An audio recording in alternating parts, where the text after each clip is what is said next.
So I'm left back at this forward operating base, and the moment they leave, Islamic State starts mortaring the base. Melanie Marshall is a former BBC foreign news journalist, and in 2016 she was in northern Iraq. Her crew had just left the base to document the Mosul offensive against Islamic State, but now she was the one taking cover inside an armoured vehicle. And then I was like, I really have to go to the bathroom. I'm really going to have to hold it. So eventually the mortars calm down a little bit. So I get out and I have nobody with me. These jerks wouldn't let me use the man trench. They put the women's trench so far back and unprotected, but there's no choice at this point. I go back and I start to take care of business, Chris. And I realize that I'm so far back, I can see the flag of Islamic State in one of the neighboring towns that has not been liberated. The black flag is flying, and my beautiful white butt cheeks are exposed. These jerks have ravaged this land. They killed a friend of mine. I am mooning Islamic State.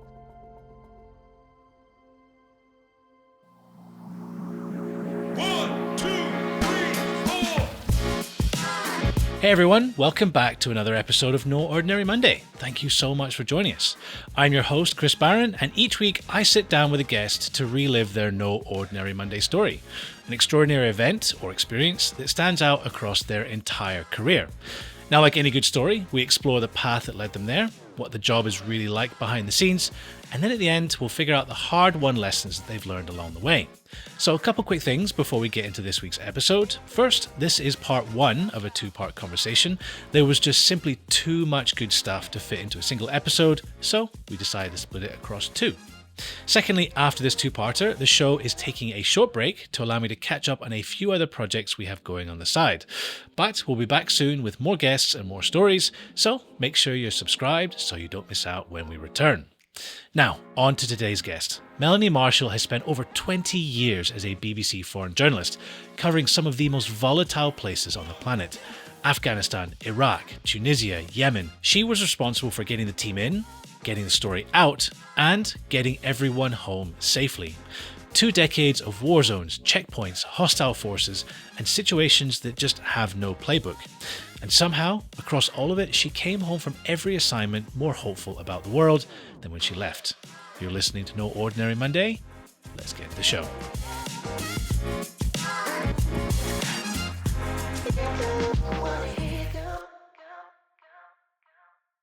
Melanie, welcome to the podcast. How are you doing today? I'm doing great, Chris. I'm very happy to be here. Amazing. It's so good to have you. And someone, again, akin to my own experience, but slightly different. You know, we're kind of from the, what I'd call the sort of behind the scenes, the sort of unsung heroes of media, the producers, the behind the scenes folks. Oh, I like unsung heroes bit. Yeah, that's usually, I use the thing downtrodden, disrespected, overworked. But obviously I come from docs and you come from news. And I guess the first thing that I'd love to ask you is, how do you fare when you're watching the news these days? Because a lot of us out here are kind of going, news isn't as good as it used to be. Yeah. Well, okay. So I would say that I fare by knowing that the world is never as bad on the news as it appears. And that what I learned, and I imagine what you probably know, is that when we are actually in these places, we experience the kindness of people, the humanity of people, as much as you experience the evil or the scary. And so for me, I spend a lot of time, not watching the news. Awful to admit, maybe. Good. But I spend a lot of time trying to make sure that I'm balancing out that view, because I've been lucky enough to be to so many of these places. Yeah. And you say you don't watch the news. Are you reading it? How are you consuming your news? So I consume. Listen, I do watch. I tend to watch more longer form and in depth, and I read a lot. I find when we are doing pieces that are the same aerial shots of missiles going in or out, and clips of the White House, I don't think that helps people around the world have context or safety. Mm. And both of those things, I would argue, are necessary. And the latter, I would say, is true if we're going to move forward. So, Yeah. you ask me what I watch. It's like, I try to consume as wide a variety as possible. But when I watch a lot of what's put out, we know the difference. We used to always say this. So my work dad, Cookie, used to say to me, Marshall, we're lucky if they know what channel they're watching. Never mind who I am.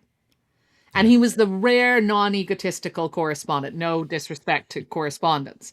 But I think we can get very inside ourselves in the world of media with how much we think people care about who we are or what our stories are with, oh, I used a different shot of the bomb dropping on Tehran. And actually, that's not what people want to know. That's not what's scaring people or affecting people. And to me, that's one of the reasons why I don't watch a lot of the news, is because I'm not sure we're doing a great job these days in a world that's very Yeah. uncertain. I think you brought up a really good point there, and I absolutely agree with this. Is like consuming news is like having a balanced diet, isn't it? You just can't consume like one single food product every single day. It's not good for you. You've got to have balance, So it's what I try to do as well, and advise Yeah. anyone that I can speak to about, just try and And consume news read from different things you places. disagree with. I mean, okay, Mm, look, you might not think that, Fox News or Al Manar or whoever, for those of you who don't know, Al Manar is Hezbollah's TV channel. You're very going to have balanced. opinions about all of those. Very balanced, well known for it, like Press TV in Iran. Um, but it's good to know what they are saying and how they are saying it. Like that is useful. Hmm. And Yeah, it is also good to just find people you trust, people that you feel connected to, because that's how yeah, we also always used to get news, right? That's how we used to, like, storytellers, right? That's the history, right? The yeah, storyteller comes and tells you what's going on. And in a yeah, world that feels really overwhelming, something like, however we're doing it, I think that's the way to go. And I don't know. I also say I would never look in a mirror, although sometimes it feels that way, that only showed me on my worst days. mm, And I think we often run true. the risk of doing that when we're competing to show the scariest, the worst, the most deadly, the closest to the apocalypse we're getting. We're only Yeah, showing the world on its absolute worst days, or we're showing animal videos. And look, yeah, I love animal videos, but there is a way to show the world, as you say, in a more balanced way. yeah, In absolutely. news, I believe. Well, yeah, we'll get into that.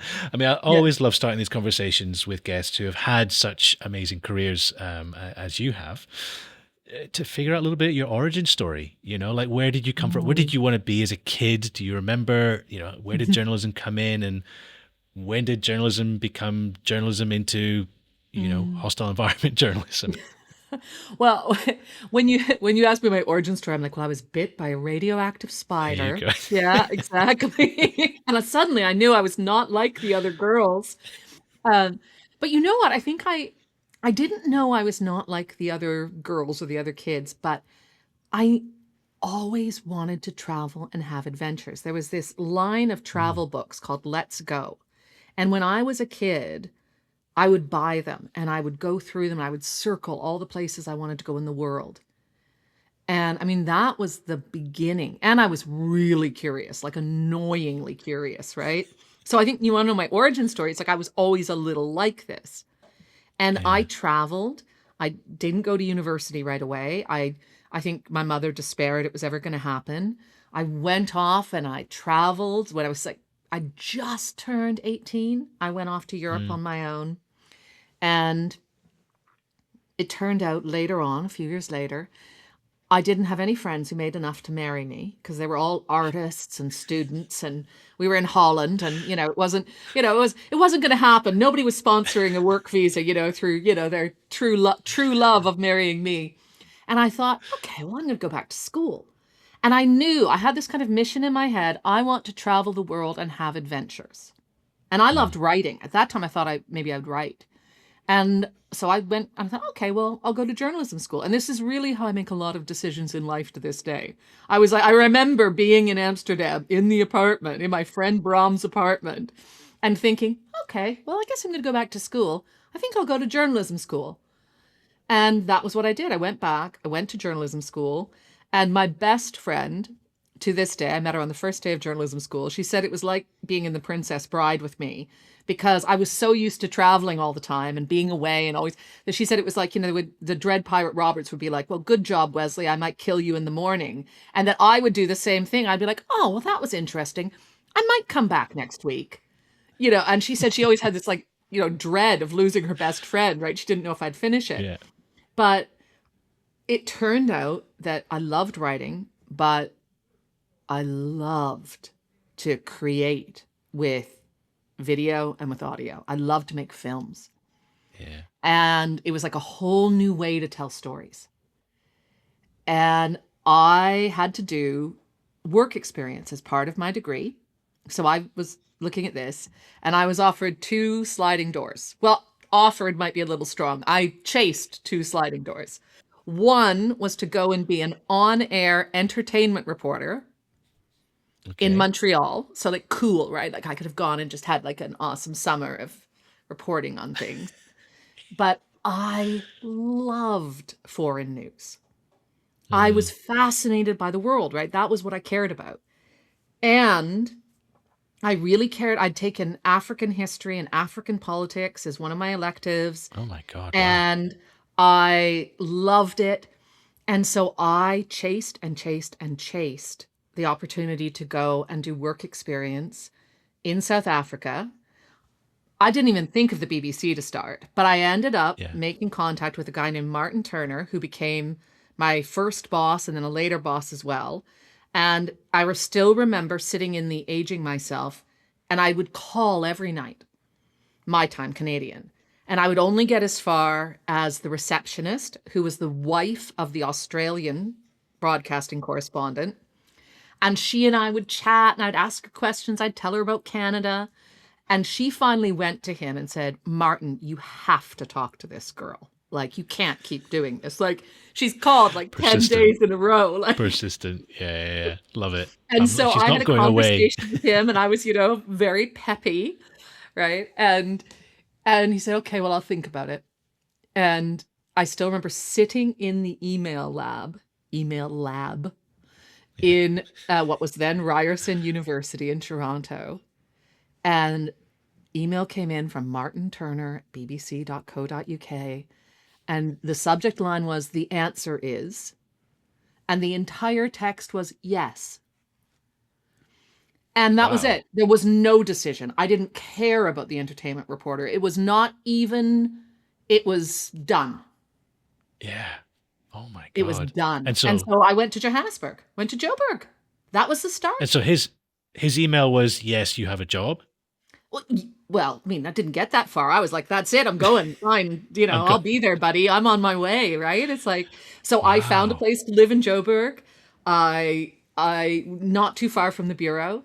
And so it was that I had a job to go down and do work experience. And, it was supposed to originally be 2 months. I think I ended up staying for 4.5. They ended up feeling bad. So they paid me because they felt bad about, how hard I worked and how keen I was. Yeah. The freeness. Yeah. And he said at my leaving due that he said, well, I figured if it didn't work out, I could just shove you at a desk in the corner. And that was kind of high praise. Right. Yeah. But I mean, I got to go to Zimbabwe, which was during Mugabe, the first hyperinflation, when they were secretly involved in the DRC war. That was like, it was all amazing. Yeah. I got to meet Nelson Mandela because I was so perky and keen, and they knew that I was so excited. Like, basically, I was excited to be there. That kind of meme where it's like, I'm happy to be here. That was me. Yeah. And so one of the correspondents, Mandela, was going to be in Soweto because he was leaving power. And so one of them said to me, do you want to go to Soweto and meet Mandela? Oh my God. That's yeah. So, yeah. So not even consideration. Yeah. Yeah. Hooked. Yeah. Wow. That's amazing. So you, again, I think for a lot of people out there listening to this, if you want to go and get a job, one of the first things is be super enthusiastic about it. Be keen. Try and be persistent. Don't take no for an answer. A lot of people say you get one rejection and they're like, oh, this is not for me. Persistence. For 10 no's, or just the invitation to the dance. That's what my grandma used to say. There you go. I mean, as you said before, there are a lot of different roles in news media. You know, you Hmm. can obviously be, as you said, correspondent. You can be a camera person. You can be a bunch of things. Producer, right? So this is the thing we've talked about a lot in this show because a producer has a lot of different meanings. You know, in my world, a producer is Hmm. one thing. In the movie industry, a producer is another thing. Hmm. I'd love if you could just break down in your world, and I know your career's had different phases and stuff, but maybe Yeah, from a that's typical fine. But phase, so like a really basic just a sort of, really basic, like take yeah. an example, like you're in Afghanistan or you're in Yemen or you're in a place like this, you've been sent there with a team. What is your job and how does it break down? So, look, your job as a news producer is going to be different depending on the team, first off. But Mm, essentially, for me, when I was doing it, which is sort of the all singing, all dancing, um, for example, say I'm going to China. I'll use China as an example because I did a big project ahead of the Beijing Olympics. Because they used to give me nice. things that were really expensive and they were really worried about. So there would be no pressure, right? No sleepless nights. So, it was to go and make these pieces ahead of the Olympics and then coverage during the Olympics about whether or not China was really opening up, what the kind of Wow. political landscape was like underneath. Yeah. So the non-rah-rah. My job was to bring the team together, sort out all the logistics, and the team is the team inside the country and outside the country, Hmm. and help them to gel, sort out all the logistics. That is flights, money, safety, uh, visas, Yeah. Yeah. all of these things, Paperwork. Yeah. and then to come up with the editorial.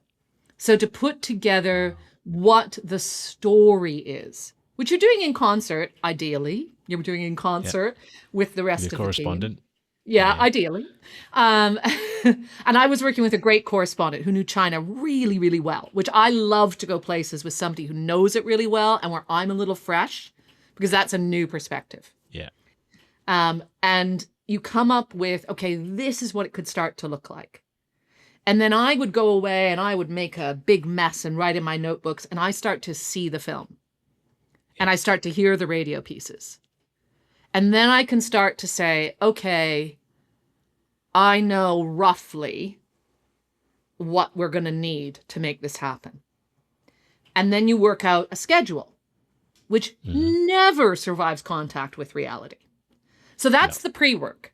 And then as the producer, your job from the moment you land is to make it work, Hmm. whatever that takes. So in China, we landed, and despite having everything buttoned up, we spent the first 12 hours, this is just the cameraman and myself, my beloved Tony Jolliffe. We spent 12, it was the first time we'd ever worked together. We spent 12 hours in Beijing customs because they Oh my wanted to God. take his camera and his lens. And I knew if that happened, we were not going to see it again and we were not going to No. make our deadline. And Yeah. so I said, I will wait. And it became a Yeah. polite off. And also, producer's job, cross-cultural understanding. A polite off Oh of, yeah. I'm so sorry I couldn't possibly leave. I'm very happy to wait. There was a lot of that. 12 hours. And eventually, Wow. they got tired of it and they let us go. That's Yeah. part of my job, right? Eventually, they got tired of it. All these little tips and tricks. Yeah. Yeah, Just having this sort of I resilience. have tired out so many authoritarian regimes. I've probably tired out more than I've outsmarted. It's like It exhaust should be them. that should be an award, some sort of reward at the news awards. Yeah. And then your thing is like things start to go wrong, right? Your shoot is going to run Hmm. over. So People don't turn up. so people don't turn up. Yeah. So one of my jobs was I learned how to say Olympics, Aoyun in Mandarin. And so sometimes I would be running into the airport shouting Aoyun, Aoyun after a flight had closed. And because as the foreigner, I could do that much easier than my amazing local producer, and they would reopen Yeah. the flight. So that was one of my jobs. Like, it's the Jay-Z quote, difficult takes a day, impossible takes a week. And like, that's like, so that's one of my jobs. And sometimes, yeah, you talked about people not showing up. I have something I do refer to. This is very off color. So, but I'm going to say it. I call it the Nanjing Massacre because on this trip, we went to Nanjing in large part because we believed we were going to be able to interview someone from Falun Gong, which I don't know if your listeners and viewers will be familiar. Falun Gong was a movement that was and still is very much repressed by the government. And it was a great test, a litmus test to see how much they were really doing the happy, clappy Olympic spirit. Got it. Yeah. Turns out not enough to let us interview someone from Falun Gong. So we spent the entire day from the morning we arrived at about 5 a.m.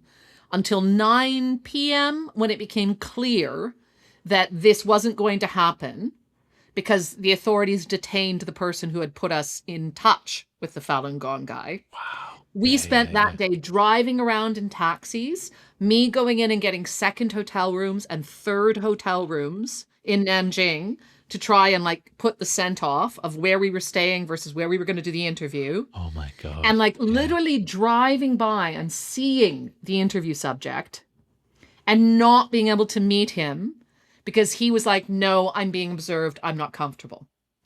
And so going off and trying to meet again, going and waiting for 2 hours until he would text. And all through this, my beloved Tony Jolliffe was in a hotel room just setting and resetting lights like a slightly obsessed crazy person. Yeah. I mean, that's probably more time than he's used to having. Yeah, to be honest, yeah, it was too much time.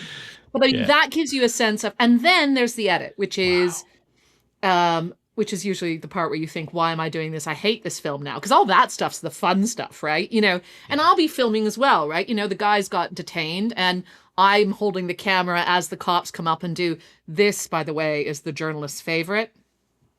Yeah. But great edit shot, and nothing makes you happier. Nothing makes you happier than when that happens. I mean, obviously I was sad that my team were getting detained. But also my job then is to get them undetained. Yeah.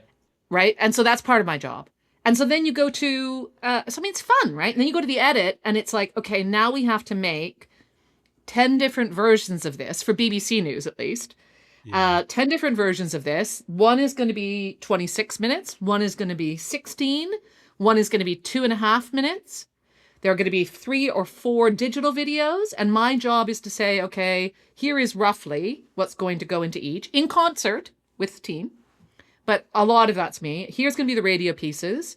And here's how we're going to get through this edit without killing each other. Good.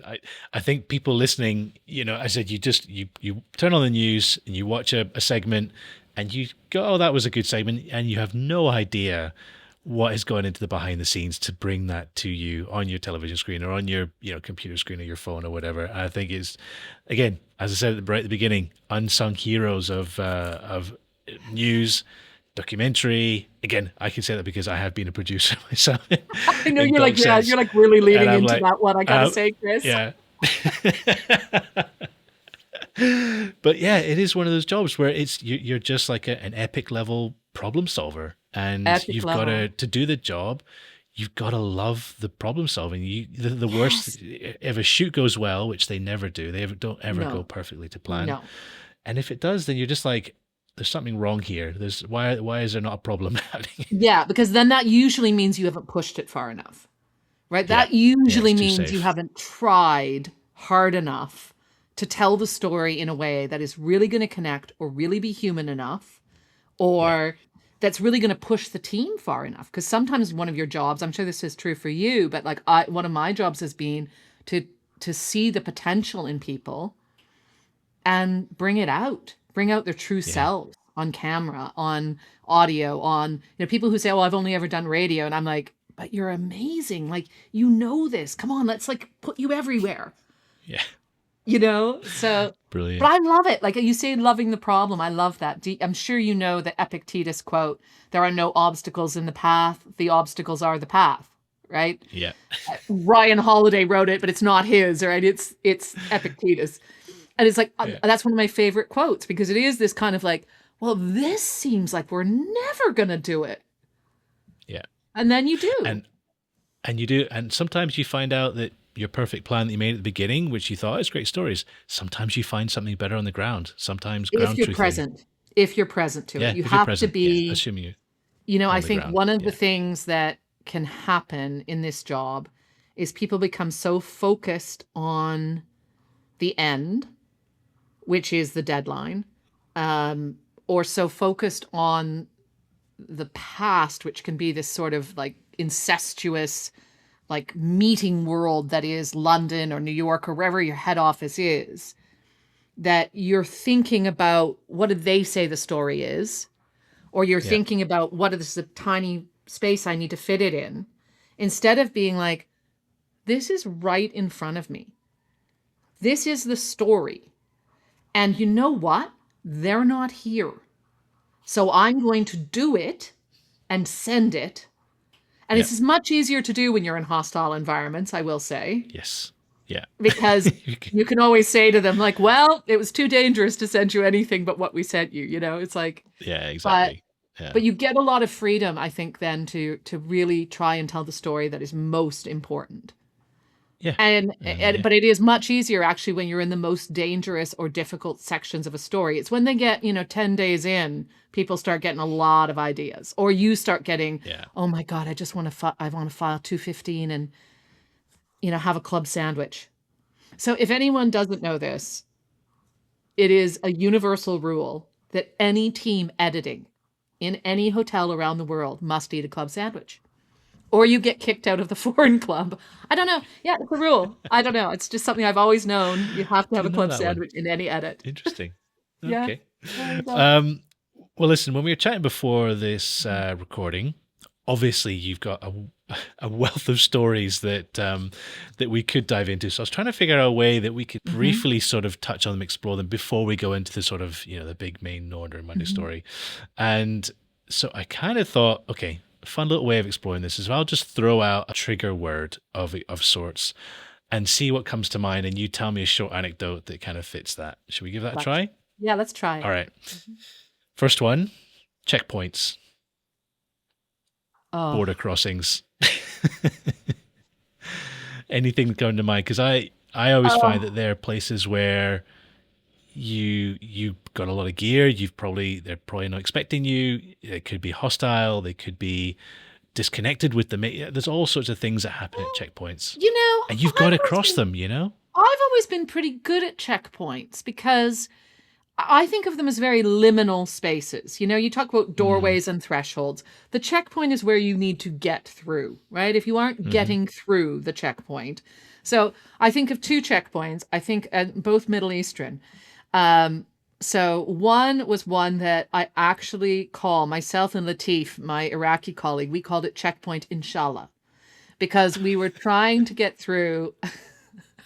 I mean, you have to explain briefly what. Okay, the so word Inshallah is for a lot of viewers in the is a Middle very useful East. term. Inshallah is used like A is in Canada, is used for almost anything. It means God willing, maybe, absolutely not. It can mean, the way British use words, Inshallah in the Middle East is, yeah, Inshallah, like, yeah, maybe, it's like, are you going to come fix my house tomorrow? Inshallah. Like, Yeah. So we had what we thought was permission to go and work on a film in the Sunni Triangle near Fallujah, which I use that term because during the original Iraq War, then that was where you saw a lot of the hotbed of insurgency. It's where Islamic State then rose up later on, one of the places they rose up. And so we were going to do a little poking around, and we were sure we had the permissions. And I am so used to getting through checkpoints, eventually tiring people out, that checkpoint Inshallah was like, they wouldn't say no to me. They knew what to do with me. They wouldn't say no to me, and I wouldn't leave. And so we sat in this 2-car convoy, like on a checkpoint outside of Fallujah, by the side of the road for what seemed like 3 days, but was probably about 4 hours.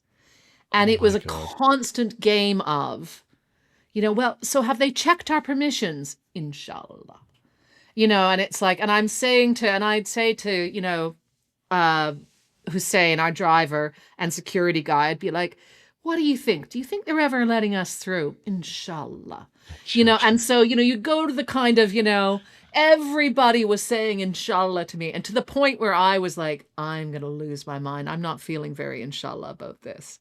So that is one that I think of. And you know what? I never made it through. The reason I think of it is because it's one of the few checkpoints I never made it through. Oh, wow. They So there you go. It wore was me not out. the will of God for you to go through It was the... not inshallah. Yeah, it was not God It willing. was not. Yeah, it wasn't God willing. We eventually Okay. had to turn around. We were given tea. We were given tea in the car.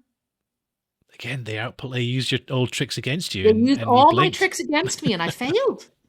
So I think another thing that in documentaries, it's always about access, tricky access to either people or maybe locations. So in a news environment, I'm very curious, tricky access. Who of you, like, there's some person that you found some cool way of getting access to them, or some unbelievable person that you got access to, or some really famous person? I'm not sure. So probably the trickiest access I ever negotiated was to an MS-13 prison in Honduras. Oh my God, wow. Because it was run by MS-13. So we had got permission, and there weren't a lot of great fixers around. So I had these two women. I had two, because I had one who could help organize things and one who was bilingual and worked as a dental assistant most of the time. And they had got us as far as getting into the prison, or getting into like the official part of the prison. Yeah. But the gentleman in the prison made it totally clear that we were on our own. If we wanted to go in, they would not intervene to help us gain access. They would not intervene if something happened. That was it. What happens inside belongs to them. Yeah. And so we had to go and sit at a picnic table with a guy named Satan. And oh my God. We sit down with this guy named Satan. And this is my beloved work dad, Cookie, and myself. You can tell the ones I really love too, right? Because it's, so anyway, we sit down. And so I start talking, and I'm doing, and so we had a bit of a patter, right? I would do this, and I wasn't doing village idiot. I was doing, look, we'd like to know, what is your experience? What are the prison conditions like? What do you think about the society? We're curious, and we can be respectful, and we can understand these things. And I was saying it in English because it had I'd very quickly realized that Satan did speak English. Mm-hmm. He was just pretending not to. Yeah. And so I was doing this. I could tell by the way he was looking and one or two things that I said that he cottoned on to before they were translated, where he reacted. Yeah. And this is about being present in moments of access. Mm-hmm. Right? Being really present. And so then I'm like, okay. And because I'd worked a lot with Cookie was able to tell that I was playing to this guy. Yeah. And so then Cookie gave him a bit of the blokey bloke talk. Directly to him. That like, listen, mate, we're not going to turn you over. I'm here to do my job. That's all. Like he gave him sort of. And the combination, and we were being very straightforward. None of this was false, which is another thing about access. None of this was fake. None of this was false. And I was able to say, my only concern is obviously that you take responsibility for our safety, and that, I have to know that my team will be okay when we go inside and all of this. And then, Satan sort of nods because he understood everything, and we were in. Yeah. And you wouldn't believe this place. These guys' wives were in there. There were kids running around. There were, they all had TVs. It was incredible. It was incredible. Sounds like a resort. Well, it wasn't a great resort. It wouldn't be. You wouldn't pay for it, right? I don't know. Yeah. And then when we left, this is also the price of access. When we were leaving, there was one moment, there was something that the cameraman Chuck had shot. And Chuck's great, right? He started as a Navy cameraman, and then he got into news, and he's shot all over the world. And something he'd shot that one of the guys had, obviously Satan had given him the tap to go and look at. And I know, I can't believe how casually I'm rolling Satan off my tongue so much. It's like, instead of not today, Satan, it was like, please today, Satan. Yes. So he came over and said, oh, just want to make sure you didn't film something. Now, I actually don't know what it was that he thought, or if it was just meant to be just to remember. Yeah. But we were just ready to go, but the guards, the official guards, were standing out on the wall behind. They wouldn't have done a thing. But I felt very safe. Again, the presence of the kids and the women, maybe I was wrong, but I knew that once we'd been given permission by that guy who was the shot caller, I knew we were fine. Anyway, he looks at Chuck's footage and says, kind of, okay. And then he's like, but before you go, and I'm thinking, oh God, what now? And they bring out a selection of handicrafts that they have all been making in their spare time. Yeah. And they said, we would love for you to buy a handicraft. We've been making these. And Cookie, who at this point is tired and dehydrated and wants a snack, is like, Marshall, I'm not buying any bleeping handicrafts. Yeah. And I was like, I'm buying some handicrafts, because I understood this was the price of access. And it wasn't, it was actually very reasonably priced. But I got a necklace. I said, we're going to buy these for the wives. So I got these 2 like woven necklaces.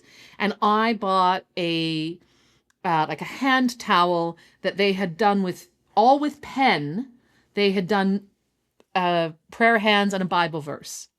Yeah. And that was it. That was the price of access. And off we went. Cool. All right. Final one. Trench humor.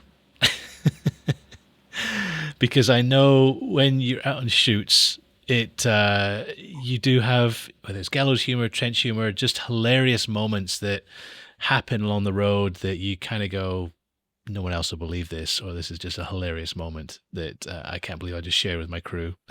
Well, I was thinking about actual trench humor. Oh, see, I guess someone who's been in conflict, you've been in a fair amount of trenches in your time. I was thinking about, okay, actual trench humor. Can I tell you actual trench humor? Yeah, go for it. This is. I don't know if this is dark, but it's not great. Okay. Yeah, definitely. You're always having. So it was part of the campaign to take back Mosul, which was long, stressful, and you have to laugh. Everybody laughs. I've never been in a war zone where there isn't laughter. Never. Or a disaster zone. You're always going to laugh. Somebody spills their boil in the bag in their lap. You're going to laugh about it. You're at a checkpoint. You try to have laughter. Like, you survive something, you laugh. It's just human. But we'd moved forward to try and be part of an offensive to take back the town. And this was access, because they hadn't wanted to take us. We were with the Peshmerga, which were the Kurdish forces. And they were like, this is crazily dangerous. And we were like, yeah, we're aware it's not great. Could we go in one of your armored personnel carriers?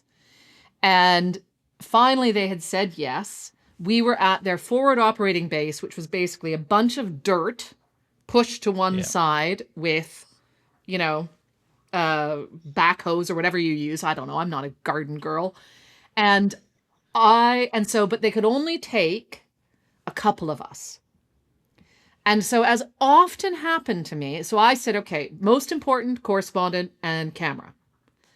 Second most important, high risk, who's trained in trauma medic medicine. Right? Guy is amazing at making boil in the bags, but also amazing medic. Yeah. So I wanted him in with them. And I'm like, that means I'm going to be back on my own. Which I'm thinking, well, if anybody's going to get it, it's going to be them, right? So I'm fine. So I'm left back at this forward operating base.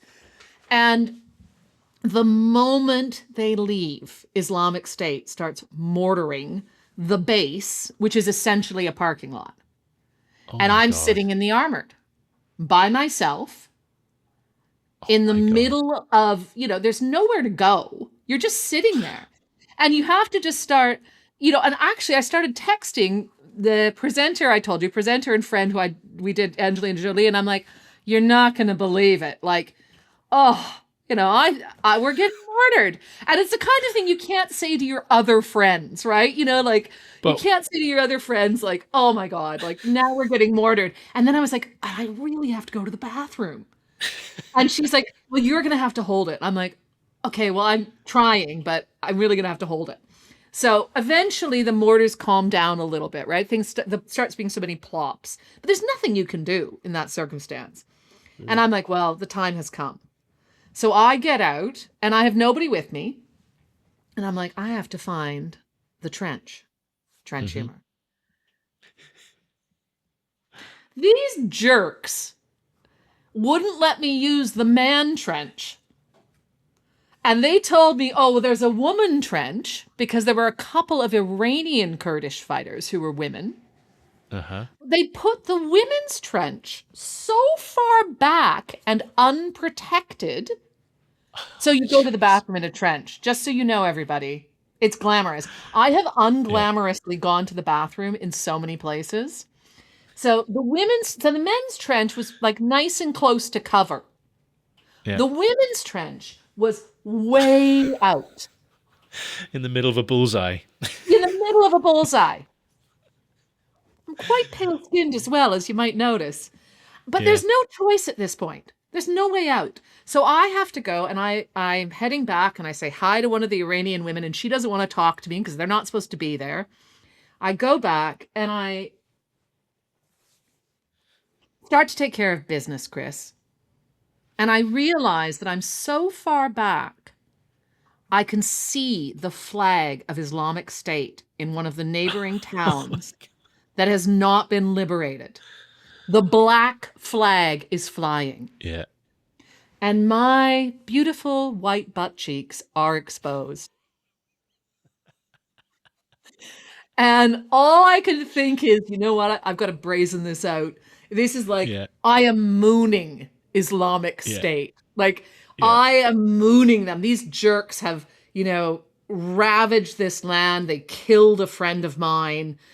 I am mooning these jerks. But I'm also thinking, God, I can't believe you guys couldn't put the women's trench a little closer. Yeah. Oh so that's trench humor. But I was laughing to myself, right? You're laughing while you're doing it. Yeah. And so I got out, got back in the Armored. Eventually the team came back and they'd had a very hairy day. It wasn't, my story barely passed the muster. We all just laughed about it.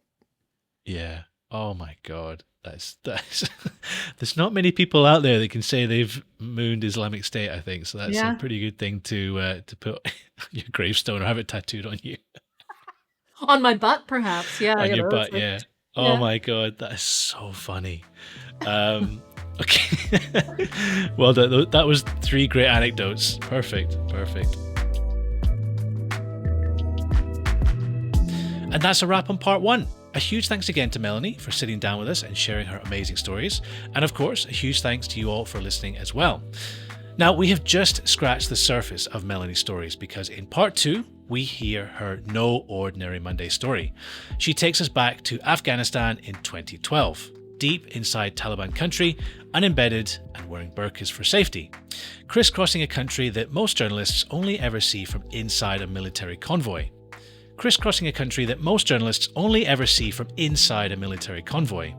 And at the end of the 3 weeks, the roads back to Kabul were reportedly so dangerous that even the NGOs, who will take almost any risk to move aid, wouldn't travel them. What Melanie decides to do is something that still gives her a pit in her stomach to this day. Tune in next week for part 2. In the meantime, you can find out more about Melanie and her work via the links in the show notes or by heading to melaniemarshall.com. And for audio listeners, these episodes are also available on YouTube, where you'll find clips and visuals from all the stories. And those visuals will also be shared across our socials. We are No Ordinary Monday Podcast on Instagram, Facebook, TikTok, and LinkedIn. And for everything else, head to noordinarymonday.com. If you enjoyed today's episode, there are 4 simple ways that you can support our show. Number 1, follow or subscribe on your podcast app. Number 2, leave us a quick rating or short review. Number 3, share the episode with a friend, a family member, or maybe a colleague. And then number 4, support the show at buymeacoffee.com/noordinarymonday. Any one of these things helps us keep the podcast independent, we can avoid adverts for you guys, and it allows me to keep bringing you great guests and stories each week. This podcast is independently produced, hosted, and edited by me, Chris Barron. Thank you so much for listening, take care, and we'll see you next Monday.